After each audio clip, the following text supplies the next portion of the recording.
Look, no one had a good 2020. Even if you did, you didn't. There was the outgoing global bastard on one hand, and on the other, there's the fact that we were all stuck in the middle of a fucking pandemic, and if you lived in the United States, said pandemic would not fucking end, thanks in large part to the outgoing global bastard. 2020 was not a good year. Let's not bitch and moan about it. Let's move on and look to creating a better year now by acknowledging where and why the last one failed, and acknowledging where it also actually succeeded. There were lots of good movies this past year, even if a lot of them, most of them, didn't come out in theaters. Let's spend some time talking about the good, taking it with the bad, because not everything in 2020 was bad. Number 8. The Old Guard. Don't you just love it when Charlize Theron does action? Between this, Atomic Blonde, and Mad Max Fury Road, this lady is enjoying one hell of a career renaissance as an action star, and I genuinely can't wait for more. And that's all I can really say. I think it's just a really cool action movie about a bunch of badass immortal warriors, including one 20-something girl who was just serving in Iraq, who just found out she was immortal like 3 days ago, and she's kind of freaking out now. It's fucking cool, man. What else do you need? Number 7, The Gentlemen.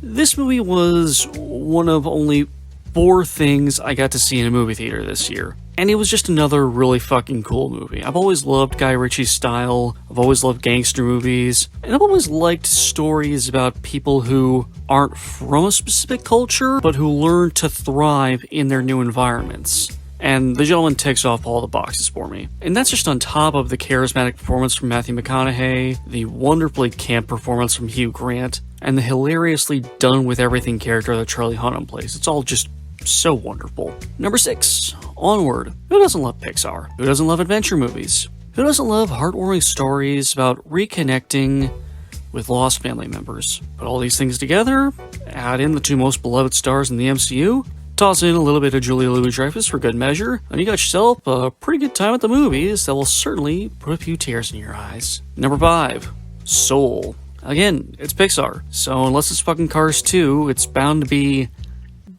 decent at worst. Then you add the beauty that is the sound of the jazz piano, and the thoughtful question of what makes life worth living?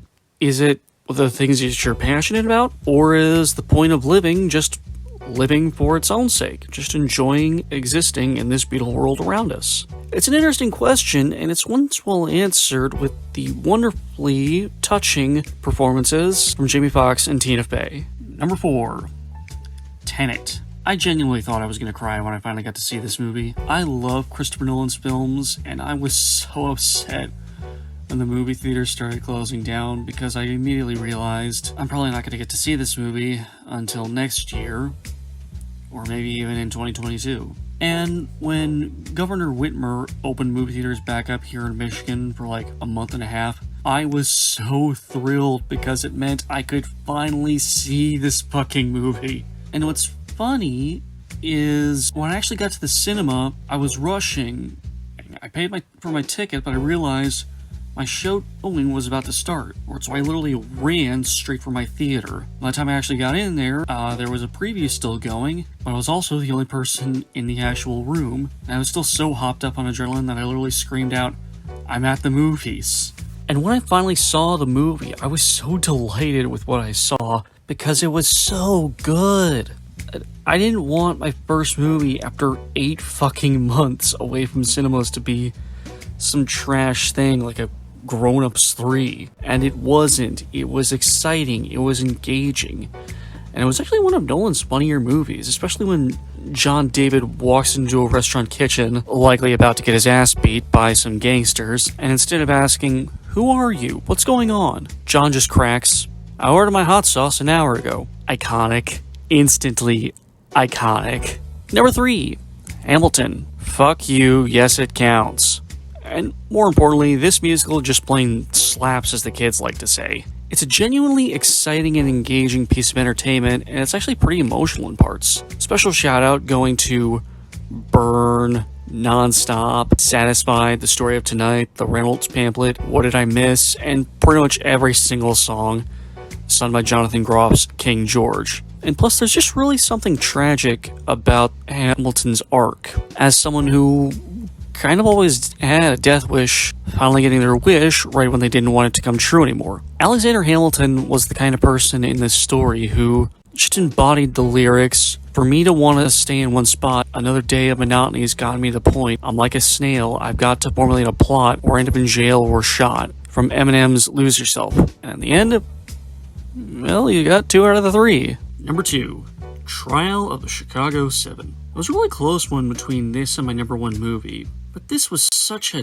damn good movie, especially because of its parallels to recent events in politics and also just plain the culture within the United States when it comes to disagreements between individuals in the political left. Throughout the movie, there's consistently a lot of tension between Eddie Redmayne's Tom Hayden and Sacha Baron Cohen's Abbie Hoffman. And the arguments literally feel like watching debates between Biden and Pelosi-style Democrats and Bernie and AOC-style Democrats. But the movie also ultimately addresses the true opponent of any left-of-center individuals, that being racist bastards who refuse to do their fucking job and will gladly make it as difficult as possible for you to oppose them, such as men like Judge Julius Hoffman, a brilliant antagonist played by the great Frank Langella. Mark this one down as another feather in the cap for the one and only Aaron Sorkin.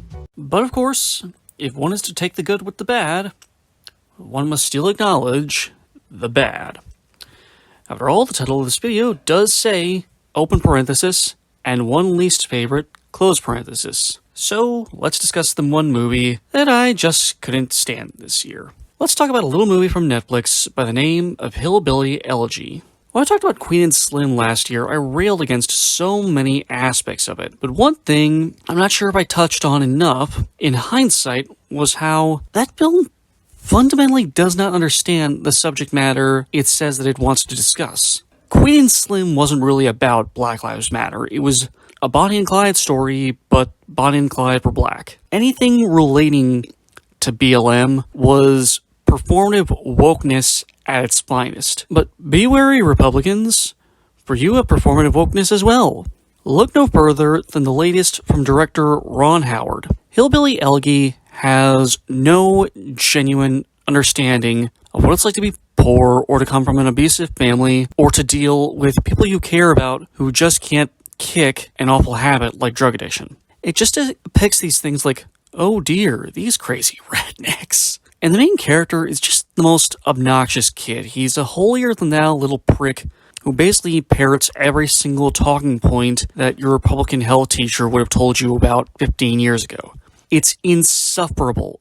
And on top of just being obnoxious and poorly representing these issues, it's also just structured in such a strange way. There's a sequence in the film that flashes back and forth between JD, the main character, as an adult and as a teenager. The scenes of JD as an adult follow him as he tries to attack the man selling his mother drugs, and the scenes of JD as a teen follow him tearing up some warehouse where one of his friends used to work, but was recently fired from. What do these things have in common? Absolutely nothing. They literally have nothing to do with each other. It's just, it doesn't make sense. I don't know why Ron Howard chose to do this. Can anyone else explain this? Can anyone else who saw this god-awful movie explain this to me, please?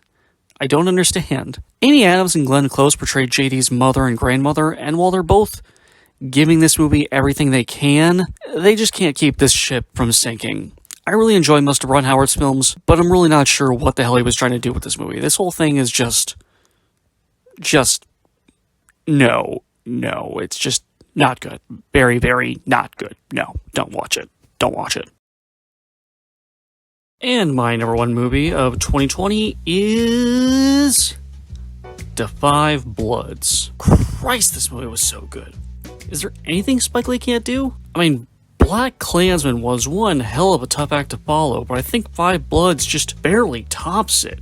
It's that good. This movie is about 4 surviving members of an all-black 5-man squad from the Vietnam War. Back in the day, these guys were charged with grabbing a thing of gold in the jungle and handing them off to some rebels from a neighboring country to bribe them into helping with the war effort against the Viet Cong. But the 5 of them decide they'll actually bury it somewhere instead, come back for it after the war, and invest it in their communities back home. The problem comes when they're ambushed by Viet Cong forces, leading to the death of their squad leader, played by the late great Chadwick Boseman, whom they all saw as something of a mentor. Interesting detail in the movie is that all of the surviving Bloods are played by their present-day actors in flashbacks.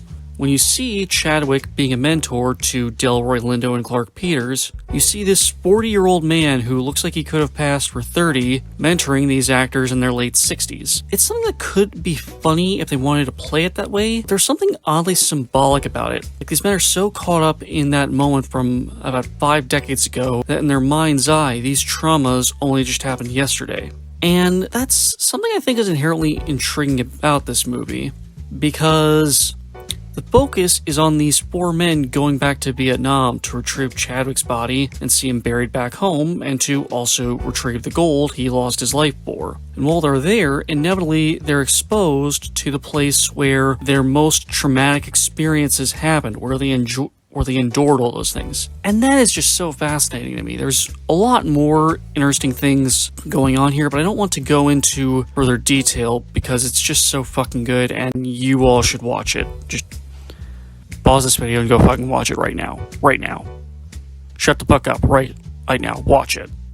Watch it. So yeah, those were the 8 2020 releases that I love the most, and the one movie from this past year that I just couldn't stand. Let's close the book on that awful year behind us, and let's get started writing 2021. I know it's almost February, but let's face it, we're only 5% of the way through this year, so let's get really started. And on that note, a happy belated New Year to everyone. I've actually got another 2020 related video coming out though. I'm going to do a video ranking all of WWE's world title matches that aired on pay-per-view this last year. I've already got my actual order sorted out, so now I'm going to get to work on making the actual video. After that, I'm going to do a video ranking all of the women's matches from the Royal Rumble since the introduction of the current women's titles on WWE. And of course, come March, I'll finally get to discuss Zack Snyder's Justice League. It's fucking weird how we haven't had a new Snyder film since 2016. I also finally checked out My Hero Academia just before 2020 ended, and I'd love to discuss that show sometime in the future. But until then, feel free to check out all of my other videos. I've done retrospective series discussing the works of both Zack and also Ryan Coogler. I've recently done several videos discussing various adaptations of Sherlock Holmes, and I've done many, did I say many yet? Reviews discussing various comic book movies. Check all of those out in the meantime, and please keep having an awesome day or night. Your future is whatever you make it, so make it a good one. Be sure you wash your hands, and if you're going to go out in public, make sure you wear your fucking mask. Stay safe out there. Have a great one, kiddos. Woodstock, out.